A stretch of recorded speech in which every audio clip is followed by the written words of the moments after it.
me voy a bajar el sueldo y ahí para abajo, porque necesitamos mejorar los sueldos de los de abajo. Hay que bajarle el sueldo a los de arriba para aumentar el sueldo de los de abajo. Eso se llama justicia laboral. Vamos pues a actuar con responsabilidad. O sea, no va a haber corrupción, va a haber austeridad y vamos a tener presupuesto para reactivar la economía, para crear empleos, para garantizar el bienestar, la paz, la tranquilidad en el país. Eso es lo primero. Lo segundo, ya lo resumo, es que va a haber un auténtico Estado de Derecho, que no hay, porque los que invocan el Estado de Derecho son los violadores más tenaces de las leyes. Es como el mundo al revés. No hay Estado de Derecho, lo que hay es un Estado de chueco, de cohecho. Entonces va a haber legalidad. Lo sintetizo en una frase: al margen de la ley, nada; por encima de la ley, nadie. Y vamos a garantizar la independencia de los tres poderes, la autonomía del poder legislativo, del poder judicial. No me voy a reelegir, soy demócrata, creo en las libertades, en la pluralidad. Va a haber respeto absoluto a la libertad de expresión, a la libertad de manifestación de las ideas. No vamos a cancelar ninguna concesión en radio, en televisión. No vamos a actuar de manera arbitraria, autoritaria. Vamos siempre a proceder de manera legal, para que no haya malos entendidos. Sí necesitamos que haya Estado de Derecho, que haya legalidad, porque eso ha impedido que haya confianza y que avancemos en el país. Y mi apoyo, respeto, protección a los periodistas, que no haya acoso, que no haya represión, que no se atente contra la vida de los informadores. Vamos a cuidarlos, a protegerlos. Eso es lo que yo puedo comentarles. Nos vamos a entender bien. Para los que no tienen el antecedente o han olvidado las cosas, yo fui jefe de gobierno de esta ciudad y se respetó a todos los medios de información. Nunca tuve un problema con los medios de información. Fui respetuoso y así va a ser cuando empiece a actuar como presidente de la República. Muchísimas gracias de todo corazón.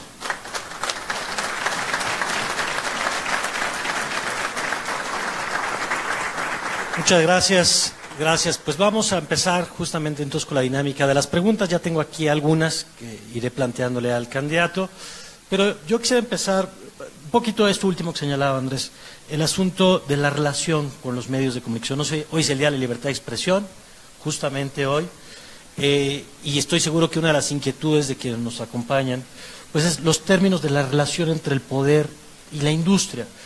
Ya hablaba usted de una parte de la relación que es con los periodistas, con los compañeros que están cubriendo en este momento, pero la otra es con la industria. En los últimos años ha habido un diseño, por ejemplo, de la construcción de la autonomía del IFETEL, un tema de la manera en que se asignan las concesiones. ¿Cómo ve usted hoy la relación entre el poder político y la industria de la radio y la televisión? Yo creo que el marco legal es bueno, que no debe de modificarse, que no vamos nosotros a presentar ninguna iniciativa de reforma a la Constitución y a la ley de la materia. Eso es lo que puedo comentar. No modificar el marco legal. Ese es mi compromiso. Pues me parece una definición importante. Ahora, uno de los temas del día es este desplegado que seguramente ya vio. Sé que ha estado ocupado la mañana, pero este desplegado que seguramente ya vieron, que se titula Así no, y destaco nada más una idea que me gustaría conocer su opinión.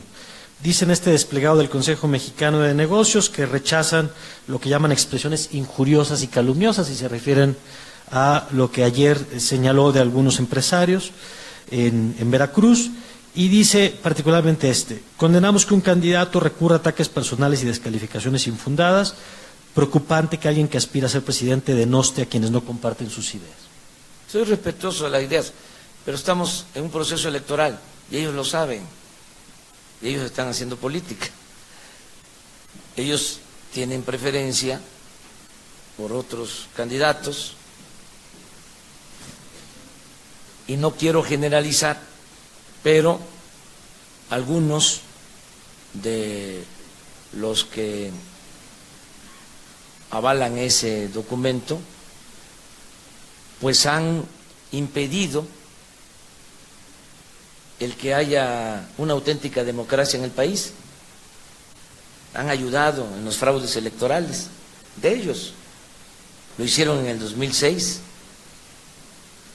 y ahora quieren repetir lo mismo. En el 2006, cuando menos firmaban sus mensajes, ahora es pura guerra sucia, están nada más financiando a quienes se dedican a hacer mensajes documentales en contra nuestra. Entonces, esa es la discrepancia que tenemos. Yo lo que pienso es que le han hecho mucho daño al país porque ellos son responsables de la tragedia nacional en buena medida. Es el grupo que se opone a que haya un cambio en México porque les ha ido muy bien a ellos. Le ha ido muy mal al pueblo, le ha ido muy mal al país, pero a ellos les ha ido muy bien. Entonces, por eso no quieren que haya un cambio de régimen. Y, para ser claros, no quieren dejar de robar y no quieren perder el privilegio de mandar, porque no solo es hacer negocios al amparo del poder público, como los han hecho, sino es que se sienten los dueños de México. Ellos tienen confiscadas las instituciones, tienen secuestrado al gobierno, el gobierno no representa a todos los mexicanos, está al servicio de esta minoría rapaz. Entonces, ¿qué queremos nosotros? Que el gobierno represente a todos, a pobres y a ricos, a integrantes de clases medias. Es un gobierno de todos los mexicanos, que no esté el gobierno solo al servicio de un pequeño grupo que hace y deshace. Entonces, existen estas diferencias, son, yo diría que normales. Ellos no quieren el cambio, eso es claro. Nosotros sí queremos que haya un cambio. Yo, a veces viendo la campaña me da la impresión de que hay dos momentos. Antes del debate lo veíamos mucho y creo que la noticia todos los días era amor y paz. Ya hasta los compañeros de La Fuente creo que ya esperaban el momento de la foto. Pero después del debate lo he escuchado más crítico esto, por ejemplo, que acaba de decir, que no es que no lo hubiera dicho antes, pero el tema de la sociedad civil o la prensa fifí o estas cosas que hemos escuchado. Y a veces genera la impresión de que hay como dos tonos distintos. Me gustaría saber cómo lo piensa usted, y en todo caso de ganar la presidencia, si se ve igual o cuál veríamos en la presidencia. Pues yo no tengo un doble discurso, no tengo una doble moral, no soy como mis adversarios, que su doctrina es la hipocresía. Yo le llamo a las cosas por su nombre. De que son una mafia de poder, lo son. Que se han beneficiado del poder, sin duda. Que son responsables de la crisis de México, desde luego. Que son también responsables de un problema muy grave que nos afecta a todos, de la inseguridad y de la violencia, porque se han dedicado a saquear, a robar, y se abandonó al pueblo, se le canceló el futuro a millones de mexicanos, y ahora todos estamos pagando las consecuencias. Entonces, pensaban ahora en la campaña que iban a seguir igual, tirando la piedra y escondiendo la mano, apoyando a quienes no quieren el cambio, que están de candidatos, aportando dinero, difamando, con guerra sucia, y que no se les podía señalar, porque son los que mueven los hilos, son los que realmente mandan y ni siquiera dan la cara. Son tan ingratos que ellos, cuando les convenía, apoyaron a Peña. Y ahora son los que más han ninguneado a Peña Nieto. Lo convirtieron, porque así son de siniestros, lo convirtieron en el payaso de las cachetadas.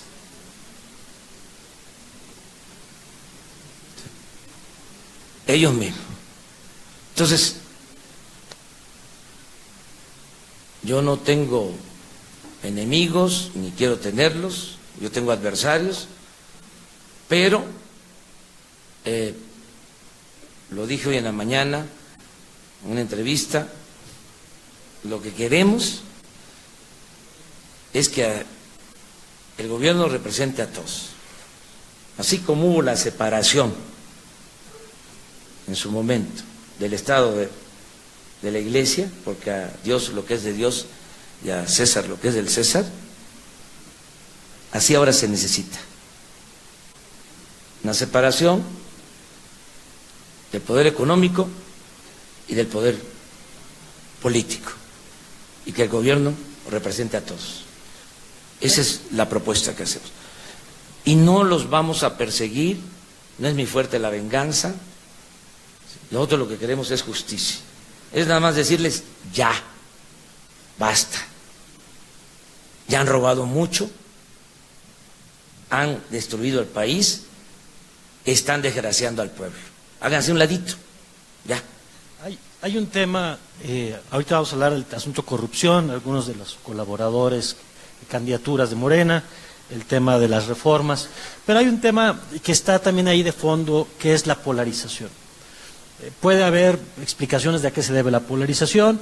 Usted a lo mejor dice las campañas, recordamos el asunto del peligro para México, pero como sea, hay claramente millones de mexicanos que quieren que usted llegue a la presidencia y hay millones de mexicanos también que temen incluso que usted llegue a la presidencia. ¿Cómo ve ese tema, pensando no en la elección, sino pensando en el 2 de julio o en el 1 de diciembre? Pues sí existe la polarización, pero no es tan grave. Creo yo que en el 2006 sí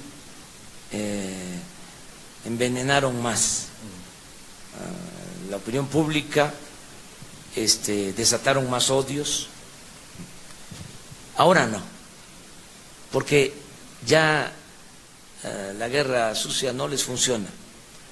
La gente en general quiere el cambio. Pero ¿y los que no ven en ustedes esa opción de cambio? Es una minoría.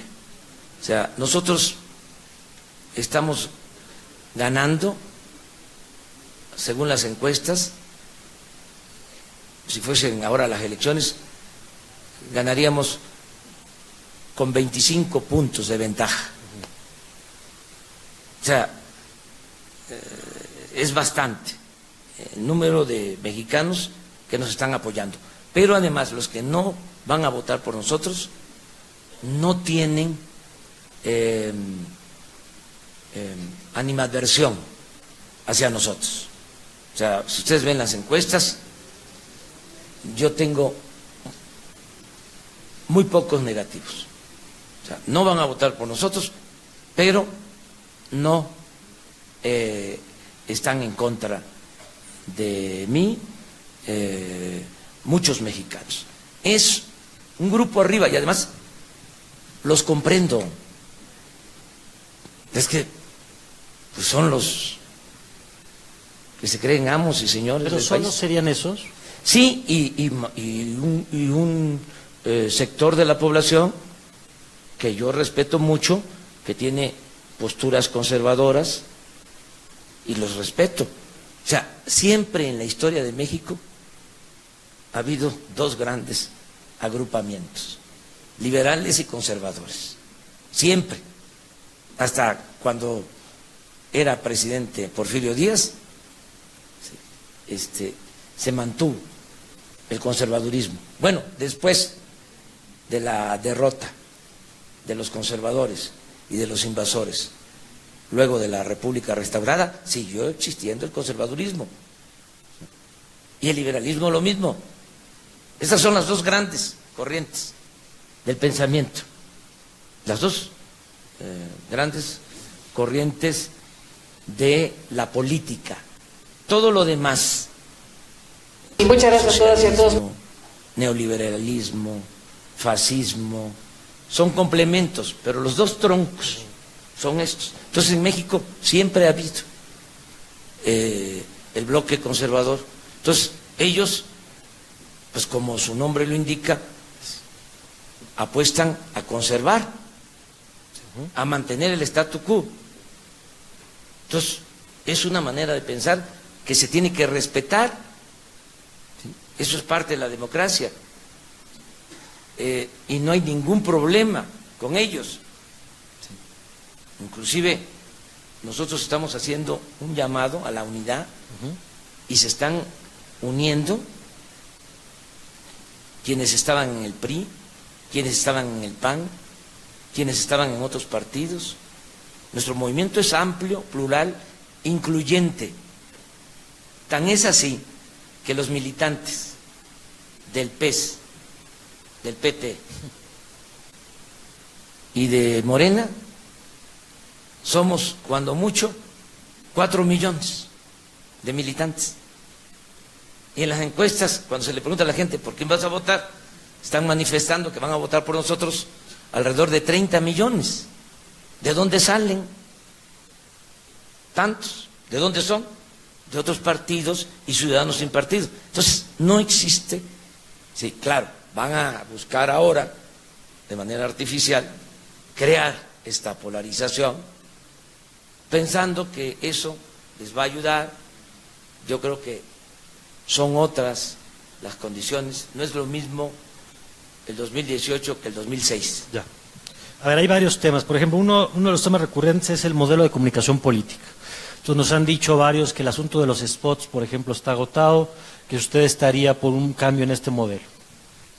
Sí, podría compactarse el tiempo, que sea lo más atractivo a los ciudadanos, que no les cause tanto problema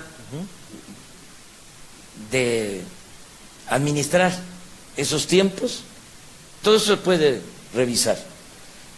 Lo que yo sí creo es de que en lo político electoral, para hacer valer la democracia, es muy importante que no predomine el dinero. Concretamente, por ejemplo, el modelo de compra de espacios. Sí, yo no ¿Ustedes estoy... estarían la idea de mantenerlo como está? Sí, dejar como están las cosas. Porque lo padecimos en el 2006. Se aborazaron. Estos mismos compraban tiempo para la guerra sucia. Ahora lo están haciendo, violando la Constitución.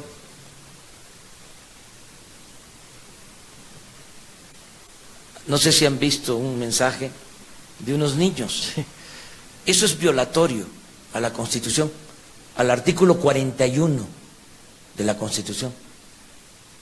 Y estos se disfrazan de gente honorable, respetuosa de la ley, y son violadores de la Constitución.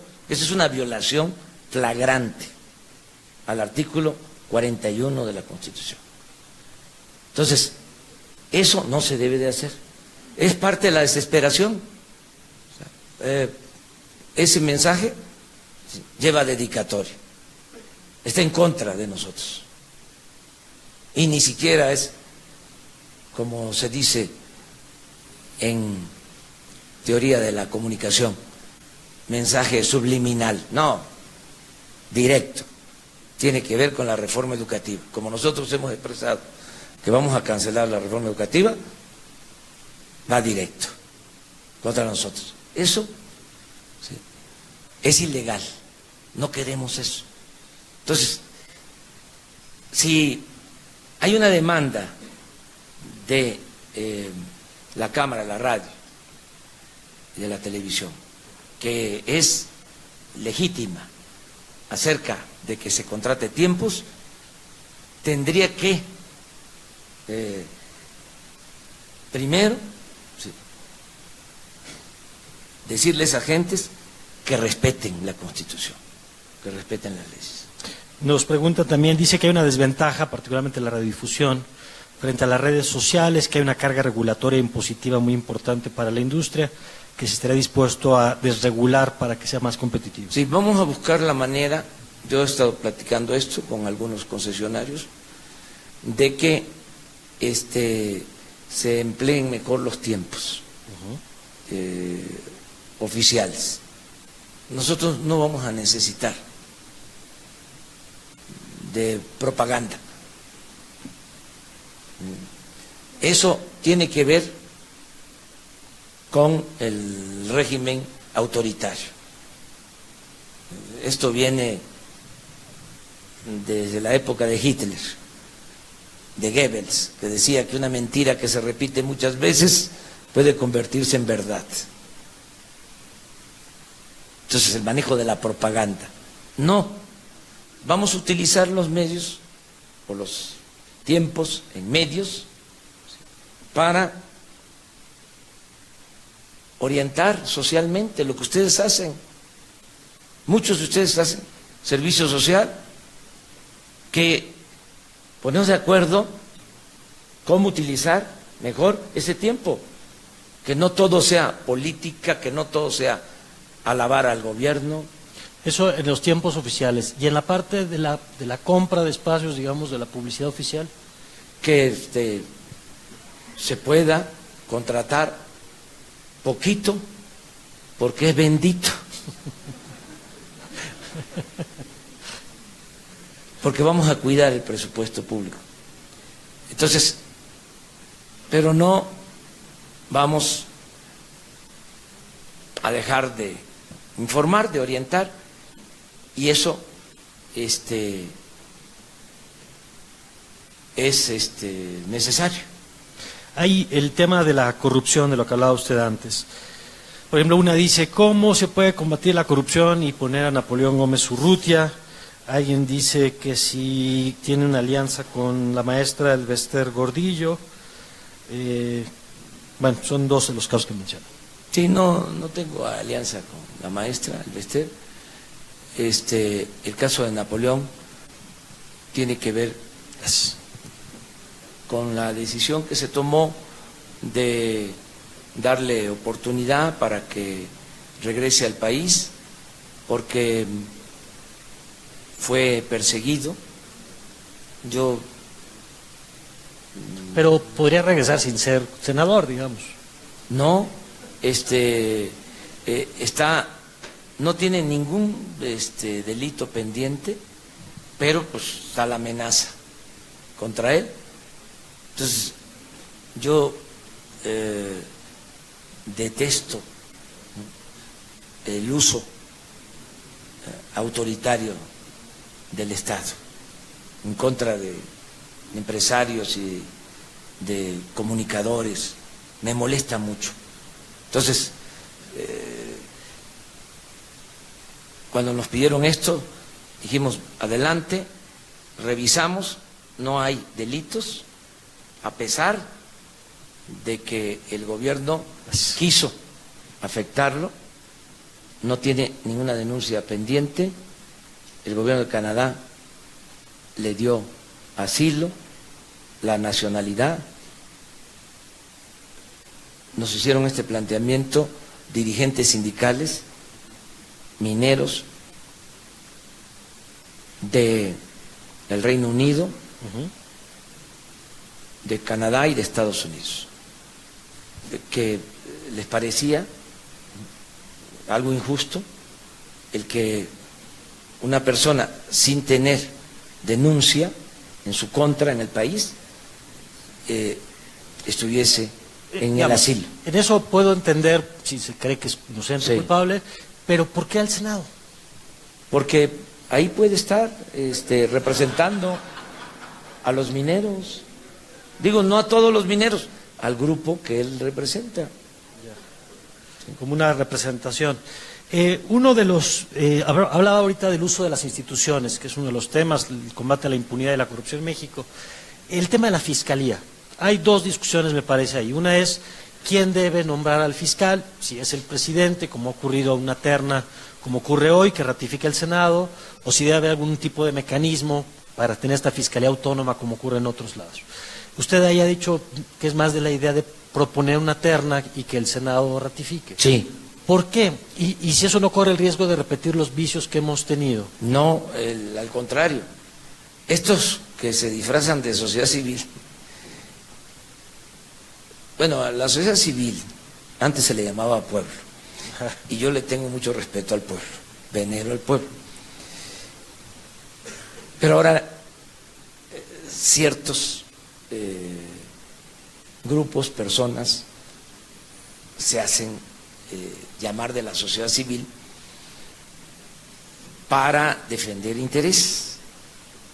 No todos, pero en el caso de México sí hay esa tendencia. Por ejemplo, fueron los que promovieron lo del Instituto de la Transparencia. Saben que acaba de, bueno, hace poco, de decidir el Instituto de la Transparencia que se mantenga en secreto la investigación de Odebrecht. El Instituto de la Transparencia. ¿Pero ahí qué hacemos? ¿Que desaparecemos el instituto? No, que no sea simulación. O sea, porque cada vez que quieren supuestamente resolver un problema, un instituto, una comisión, un fideicomiso. No. Además, el tema del combate a la corrupción es fundamental, lo acabo de decir, sí. Es central.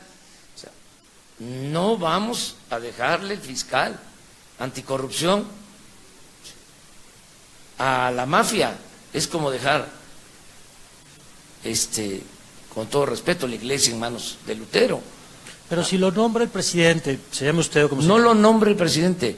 Yo voy a presentar una terta y voy a cuidar, ya incluso di a conocer a los posibles candidatos, que sea gente íntegra, honesta, buenos abogados e independientes, de inobjetable honestidad, repito. Y en el Senado van a decidir quién de los tres para fiscal. Esa es la propuesta. Entonces,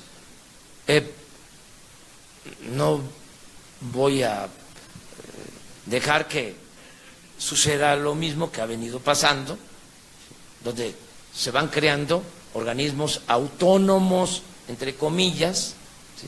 Son poderes paralelos que nos cuestan además muchísimo. Pero, el por ejemplo, Instituto de la Transparencia cuesta 1.000 millones de pesos al año. A ver, en esos que está mencionando, ¿usted estaría por cambiar este estatus, digamos, de autonomía, por ejemplo, del Instituto de Acceso a la Información, o mantenerlo como está hoy? No, como está. Banco de México, Igual, autónomo, autónomos, la CNDH, igual. igual. O sea, ¿se mantendrían las autonomías de estos? Sí, no vamos nosotros a hacer reformas constitucionales de entrada, una o dos. ¿Y de salida? Por ejemplo, a mitad del sexenio. Sí. Sí vamos a hacer. ¿En A qué mitad del temas? sexenio. En los temas que consideremos más necesarios, por ejemplo, la parte de la recomposición del sector energético, ¿sí? Eso no lo descartamos, ¿sí? Gracias. Y otros temas. Por ejemplo, que el combate a la corrupción no dependa de una fiscalía, sino que dependa del Poder Judicial. Eso me gustaría más. Creo que eso funcionaría más, que esté el combate a la corrupción en el Poder Judicial, no en el Ejecutivo. Bueno, que hoy una parte, digamos, está en el Poder Judicial. Dentro del Sistema Nacional Anticorrupción hay una parte que le toca... Es una parte, sí. Entonces, esas reformas, decía que se... inicialmente, claro que sí, De inicio, ¿qué le gustaría? lo de la revocación del mandato, porque ya me comprometí, me voy a someter a la revocación del mandato. Les digo a ustedes, son tres cosas, no voy a fallar, porque tengo ideales, tengo principios. No lucho por cargos, lucho por la transformación de México. Dos, conozco la historia, soy en ese sentido ambicioso, legítimamente ambicioso. Quiero ser como Juárez, quiero ser como Madero, quiero ser como el general Lázaro Cárdenas. Entonces, quiero ser un buen presidente. Y lo tercero, ¿Sí? es que de todas maneras, aunque tengo convicciones y aunque tengo sentido de lo que es la historia, y no me quiero ir al basurero de la historia, no quiero ser un presidente mediocre, de todas maneras les voy a dejar a los ciudadanos la decisión. Van a tener siempre los ciudadanos las riendas del poder en sus manos. Cada 3 años, dije 2, pero para no gastar, la vamos a hacer a mitad, Con la elección a la intermedia. mitad con la elección intermedia, con la elección intermedia. Y la pregunta va a ser, ¿quieres que continúe el presidente o que renuncie? El pueblo pone y el pueblo quita. Ese tema no nos metería. He escuchado su argumento y sé que en otros países existe y hay otros mecanismos, incluso en los temas parlamentarios, donde no necesariamente tiene que acabar el periodo. Pero en el sistema presidencial mexicano, ¿no sería meternos otra vez en la competencia pues, de los que no quieren que esté usted en 3 años y de usted en la lógica de la campaña para mantenerse en 3 años? Va a haber, para entonces, va a haber bastante madurez política, va a estar prácticamente establecido el hábito democrático en el país. Yo también les quiero decir eso. Se van a terminar los fraudes electorales. No va a haber compra de votos. Pero nada más porque el presidente lo... Porque el presidente va a dar el ejemplo. Y porque el fiscal electoral va a cumplir con su función. No va a haber compra de votos, no va a haber fraudes, no se va a inclinar la balanza por nadie, van a haber elecciones limpias y libres. Eso es un compromiso. Ahora, En el va sexenio, a ser el mismo INE en buena medida en elecciones intermedias que el que está hoy. sí, pero van a cambiar las condiciones. O sea, vamos a buscar de que los consejeros del INE actúen con libertad, que no estén al servicio de poderes externos, y lo mismo los magistrados del Tribunal Electoral. Entonces, regresando a tu pregunta, cada 3 años, ¿sí? Imagínense lo que nos hubiésemos evitado si estuviese establecido el sistema de revocación del mandato. Y nada más para entender, en caso de que perdiera en 3 años, ¿se convocarían elecciones? Se convoca elecciones, está el procedimiento en la Constitución ya establecido. A ver, hay varios temas de las reformas, yo sé que cada una... Lo otro, sí, que sí, es el terminar con los fueros, ¿sí? Porque eso se quedó pendiente, ¿sí? Entonces, esa reforma se tiene que concluir. O sea, el tema de revocación de mandato y el tema de fueros como primeras Se acciones. acaban fueros, se acaban privilegios, se modifica el 108 constitucional, sobre todo para que el presidente de la República pueda ser juzgado por corrupción en funciones, estando en funciones. El tema de las reformas, revisión o derogación, por ejemplo, reforma educativa. Cancelación. Se echa para atrás. Sí. El tema de la reforma energética. Se van a revisar todos los contratos, uno por uno. Y vamos a ver de qué tipo de contratos estamos hablando. No queremos contratos leoninos, no queremos sorpresas como las de Odebrecht. Ahora, una cosa es revisar un contrato y otra cosa es revisar el marco legal. Usted lo que dice es revisar contratos con el marco que ya existe. Vamos a ver en el marco existente cómo están los contratos. ¿Qué hicieron como negocio en beneficio de la nación? A ver si es cierto que esto es un negocio bueno para la nación. Yo tengo muy claro que antes de la reforma habían 2 cosas. Teníamos más producción petrolera que ahora. Y lo segundo, había más utilidad para la hacienda pública. Aún con la corrupción en Pemex, extraer un barril de petróleo costaba $10. Si se vendía en 50, le quedaba a la hacienda pública $40 por barril. Quiero ver eso ahora. Sí. Porque no vamos a aceptar ningún negocio malo para la nación, para todos. ¿Cómo vamos a financiar el desarrollo si no hay ingresos por el petróleo? Entonces, ¿qué? ¿Vamos a hacer lo mismo que hicieron estos irresponsables de aumentar los impuestos? A ver, ahora ¿saben sí, quién está tapando el hueco que dejó, sí, la pérdida de ingresos petroleros? Ustedes, los contribuyentes. en ese sentido, Andrés Manuel, la reforma fiscal, en los términos en los que hoy está, ¿la mantendría? Se mantiene, no va a haber aumentos de impuestos. Es lo único Ni que reducción. puedo hacer. No puedo ahora decirlo, porque no quiero ser irresponsable.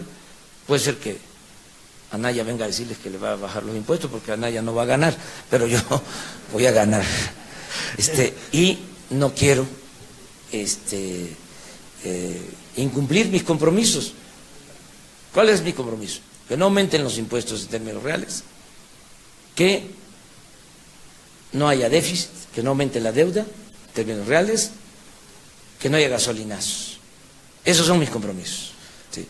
Y que haya legalidad, que haya paz, que haya tranquilidad, que haya confianza. ¿Sí? Más no puedo, porque para impulsar el desarrollo pues necesitamos tener ingresos.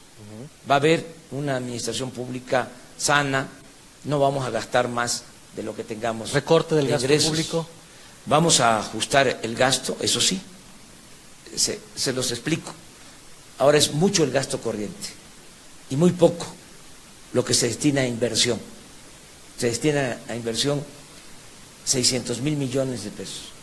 El presupuesto nacional es de 5.300.000 millones. O sea, se destina a inversión como el 11-12% del presupuesto. Y gasto corriente se está llevando como el 65% del presupuesto. Entonces, ¿qué vamos a hacer? Vamos a bajar gasto corriente porque vamos a aumentar inversión. Esa es la fórmula. Ha hablado varias veces del Estado de Derecho y un tema que aparece en varios de los comentarios tiene que ver con la certeza jurídica, particularmente, naturalmente, por las personas que nos acompañan. Dice la certeza jurídica de las concesiones y ponen una palabra aquí que estuvo de moda hace unos días, las expropiaciones. Ni expropiaciones, ni confiscaciones, ya lo dije y lo repito. Habló con Paco Ignacio Taibo. Está muy difícil cuando no se quiere pues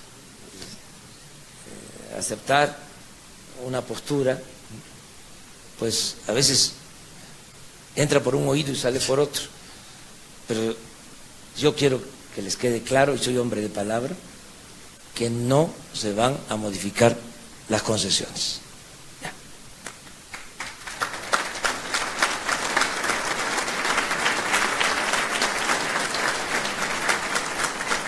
Es para que no... ¿Habló con Paco Ignacio Taibo después de esto? No, y además eso también es otra cosa. Mire, nuestro movimiento es plural, es un movimiento amplio. Participan de todas las clases sociales, de todos los sectores. Hay participando indígenas, campesinos, obreros, comerciantes, empresarios, clases medias, de todos los partidos. Les decía yo que una cosa es la alianza, sí, de los tres partidos, juntos haremos historia, pero abajo, ayer estuve en Ciudad Madero, en un acto, habían 20, 30 mil personas, de todos los partidos, se están uniendo, se están quedando las cúpulas, el cascarón, la gente quiere el cambio y el problema no está abajo, lo sabe la gente. Por eso respeto a los del PRI, a los del PAN, a los de todos los partidos. El problema está arriba. Es una mafia de poder que aplasta a todos. Ni modo que se aumente el precio de las gasolinas, porque ellos tienen el negocio de la compra de la gasolina en el extranjero, porque son guachicoleros, nada más que de arriba. Ni modo que cuando aumente el precio de las gasolinas o les aumenta el precio de la energía eléctrica a ustedes, ni modo que al que es del PRI o es del PAN o es de Morena le hagan descuento. Afectan por parejo. ¿Qué ganamos peleándonos? Nos entretienen con eso. Vamos a unirnos, hacerlos a un lado. Y eso lo está entendiendo perfectamente la gente. Y también participan de todas las religiones, millones de católicos, millones de evangélicos, de todas las denominaciones, millones de libres pensadores y de todas las corrientes del pensamiento. O sea, ¿cómo voy yo a impedir que una gente se exprese, se manifieste, que diga lo que quiera, lo que le dicte su conciencia? ¿Sí? Que Paco Ignacio se manifestó, adelante, esa es su manera de pensar, lo vamos a respetar, como respetamos a quien dice lo contrario. Claro, ahí me parece que la pregunta es ¿cuál será la política que se siga? Pues la que está en los documentos que hemos elaborado, lo que les estoy diciendo, pero pues es un movimiento vivo, plural, donde se discute mucho, se debate, muy contrario de lo que se piensa. Es curioso porque me tildan de autoritario, ¿no? De que no escucho a nadie, que nada más es lo que yo decido. Y cuando salen estas cosas, se generan estos debates, ¿qué pasó? O sea, entonces, ¿en qué quedamos? Pues hay que dejar que la gente se exprese, se manifieste. O sea, van a haber muchas libertades. Esto de las reformas, la vez pasada lo comentaba, y en esto nos van a ayudar ustedes. No vamos a tomar decisiones sin consultar a los ciudadanos. El mejor método es el método democrático. El error, entre otros, que cometieron quienes impusieron estas llamadas reformas estructurales, es que las impusieron. No se informó. Si se le pregunta a la gente, ¿qué sabes de la reforma educativa? No se sabe nada. Son pocos los que saben. Se le pregunta a los ciudadanos, ¿qué sabes de la reforma fiscal? ¿Qué sabes de la reforma energética? ¿Qué sabes de la reforma laboral? No, todo es carga ideológica. Sí, a favor o en contra, sin tener elementos, sin tener información. Entonces, el cambio va a significar que vamos a debatir, que en los medios, y en eso nos vamos a poner de acuerdo, sin obligar a nadie, se van a tratar los graves y grandes temas nacionales, sin tabú. Se me critica que por lo de la amnistía. A mí me preocupa que haya paz, que haya tranquilidad. Esa es mi preocupación. Entonces, vamos a recurrir a todo. ¿Por qué no lo podemos debatir? A ver, en este punto que señala ahora, porque creo que es otro de los temas que ha sido polémico, el asunto de la amnistía. A lo mejor hasta la propia palabra pues, remite a una idea de perdón generalizado y eso genera estas reacciones. ¿Amnistía para quién? Tiene que ser de acuerdo a circunstancias. Amnistía, para empezar, no es impunidad. ¿Sí? En la historia de México se han otorgado amnistías. Desde que yo recuerdo, desde Juárez, ¿sí? Pero Lerdo también, ¿sí? Luego Carranza, el general Cárdenas, ¿sí? Bueno, hasta lo del levantamiento zapatista, hubo una amnistía, antes con López Portillo, amnistía. Son circunstancias distintas, pero es un mecanismo que está establecido en la Constitución. Bueno, tenemos que ver si conviene y verlo dentro de un contexto, o sea, no como una sola decisión. El problema de la inseguridad y de la violencia no se va a resolver con una sola medida. ¿Sí? Es el conjunto de acciones, es un planteamiento integral, atender las causas,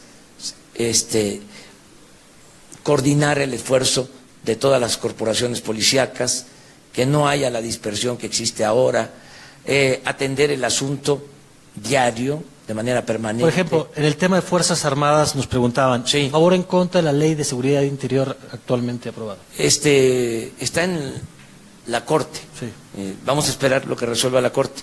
Lo que me tiene sin cuidado, o sea, es de que vamos a ganar y que yo no voy a utilizar a las Fuerzas Armadas en el tema de la para Guardia, reprimir al pueblo.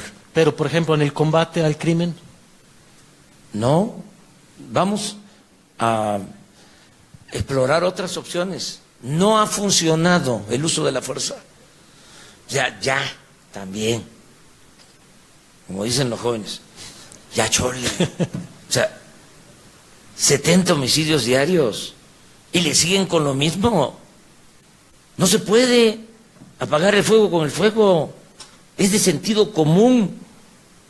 ¿Cómo vamos a enfrentar la violencia con la violencia? Es el ojo por ojo, diente por diente. Nos vamos a quedar chimuelos todos, tuertos todos. No se resuelve así el problema.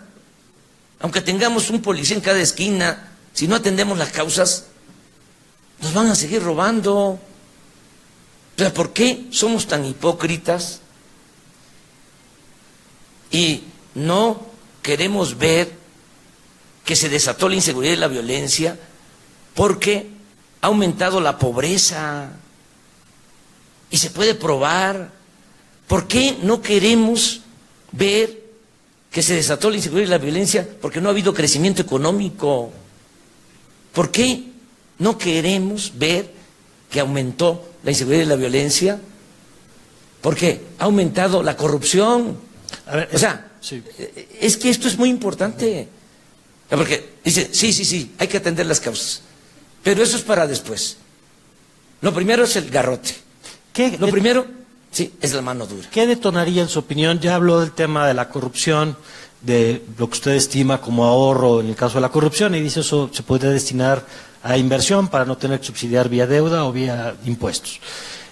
¿Cuáles serían 3 factores que en su opinión ayudarían a un mayor crecimiento de la economía? Que claramente ahí sí no fueron las reformas porque se prometió un crecimiento que hoy no tenemos. ¿Cuáles serían 3 factores que caracterizarían su política económica distintos a lo que hoy tenemos, además del tema de la corrupción? Impulsar la actividad productiva. No se ha hecho. ¿Cómo? Se han dedicado a comprar lo que consumimos en el extranjero. Tenemos que producir en México lo que consumimos. Fortalecer el mercado interno. O sea, esto es, estoy hablando de aumentar la inversión pública para orientarla a actividades productivas, como capital semilla, porque no alcanza. O sea, se necesita la inversión privada. O sea, no se puede con inversión pública desatar el crecimiento de México. Eso debe de quedar también muy claro. Entonces, pero sí, inversión pública para impulsar el desarrollo, ¿sí? Fortalecer mercado interno. Número 1. Número 2, buscar mecanismos para promover el desarrollo. No se ha promovido el desarrollo no solo porque no ha habido inversión, sino porque no les ha importado. Estos tecnócratas ineficaces, irresponsables y deshonestos, para decirlo completo, aprendieron algunas fórmulas en el extranjero o en algunas universidades que no voy a mencionar por respeto, que han resultado muy malas escuelas, y en esencia lo único que hacen es mantener o procurar mantener equilibrios macroeconómicos y dejar que el mercado, ¿sí?, actúe por sí mismo. Eso no funciona. O sea, nos va a dar resultados el que el Estado promueva el desarrollo, que estemos pendientes de los proyectos productivos, de los proyectos de inversión, que no cierren las empresas, que no haya mortandad de negocios. Eso es promoción para el desarrollo. Eso nos puede dar, ¿sí?, crecimiento. O sea, ya estoy en 2 cosas. Y lo tercero es que busquemos proyectos que nos permitan detonar crecimiento. Por ejemplo, el que se construyan las refinerías. ¿Aeropuertos? Sí, pero no tan caros y sin corrupción. O sea, por ejemplo eso. O sea, a ver, ese es un buen tema. ¿Cómo construir un aeropuerto en el lago de Texcoco con 300,000 millones si puedes resolver el problema construyendo 2 pistas en el aeropuerto militar de Santa Lucía con 50,000 millones? ¿Por qué gastar 250,000 millones hasta ahora, de más? ¿Saben cuánto ya han transferido para el aeropuerto? Dinero del presupuesto público, 85,000 millones de pesos. Y todavía no terminan de rellenar el terreno. 85,000. Les voy a poner un ejemplo. ¿Por qué es nuestra inconformidad? Que no es irracional. Miren, el tren, por aquí pasa, por aquí cerca, Toluca, Ciudad de México. contemplaron una inversión inicial de 21,000 millones. Llevan ejercidos 31,000 millones. Y para terminarlos van a necesitar en total 60,000 millones. 3 veces más. Entonces, esto del aeropuerto lo tenemos que revisar. Es dinero de los ciudadanos. Cuando un empresario sale a decir, sí es importante el aeropuerto, sí es buen negocio, pues de manera respetuosa yo le contesté, hágalo con su dinero y podemos pensar en una concesión, pero el presupuesto público, que es dinero de todos, eso lo vamos a cuidar, aunque se enojen. O sea, ya no vamos a permitir que nadie se robe el dinero del presupuesto. Y miren, no es un asunto ideológico, es juicio práctico. Mis abuelos eran comerciantes, mis padres eran comerciantes. Yo sé de lo que conviene y de lo que no conviene. Entonces voy a representar a todos los mexicanos, voy a cuidar la hacienda pública, voy a cuidar el presupuesto.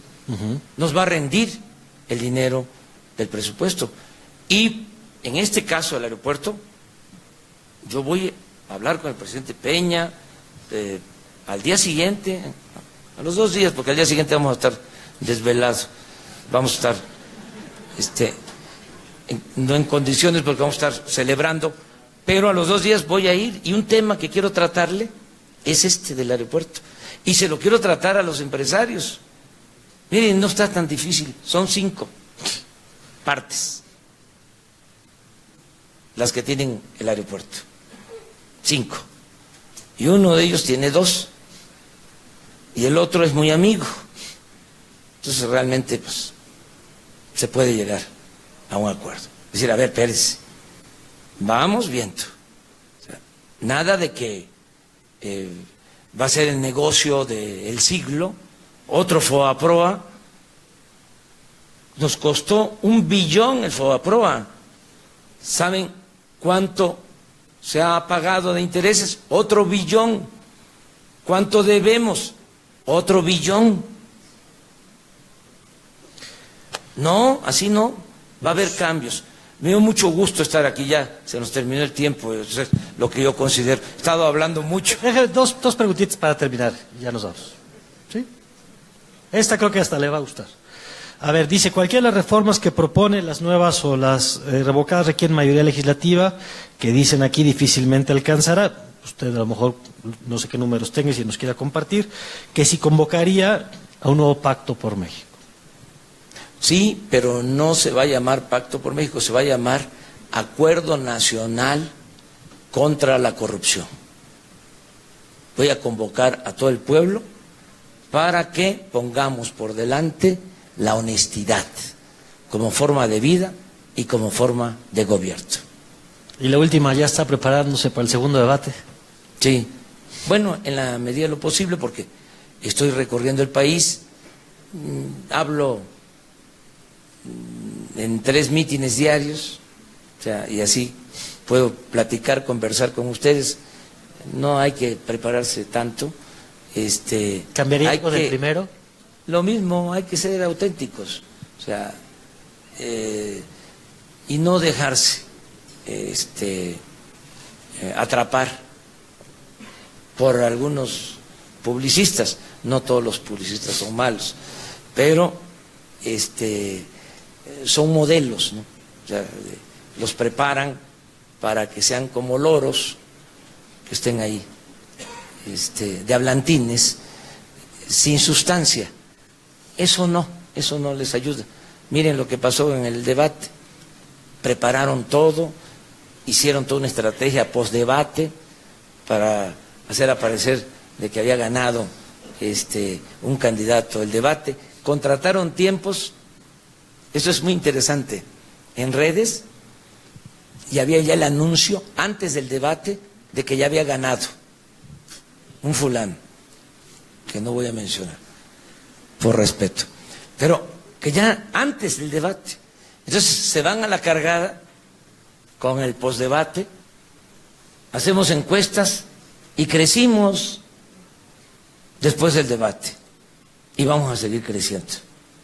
Y yo les invito a que participemos todos, voten libremente por los candidatos, por los partidos que quieran, procuremos nada más que se respete el voto, que se respete la voluntad de los ciudadanos, y si deciden apoyar a nuestro movimiento, que tengan presente que van a participar en una transformación y que solo han habido 3 transformaciones en la historia del país: la independencia, la reforma, la revolución, y nosotros vamos a llevar a cabo la 4ª transformación de la vida pública de México.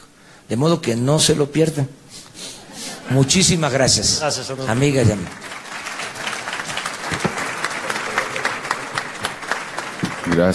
Gracias, muchísimas gracias al candidato Andrés Manuel López Obrador por estar en esta semana 59 de la radio y televisión.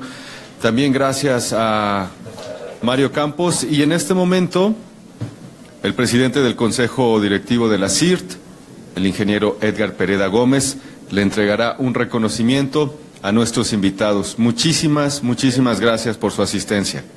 Gracias.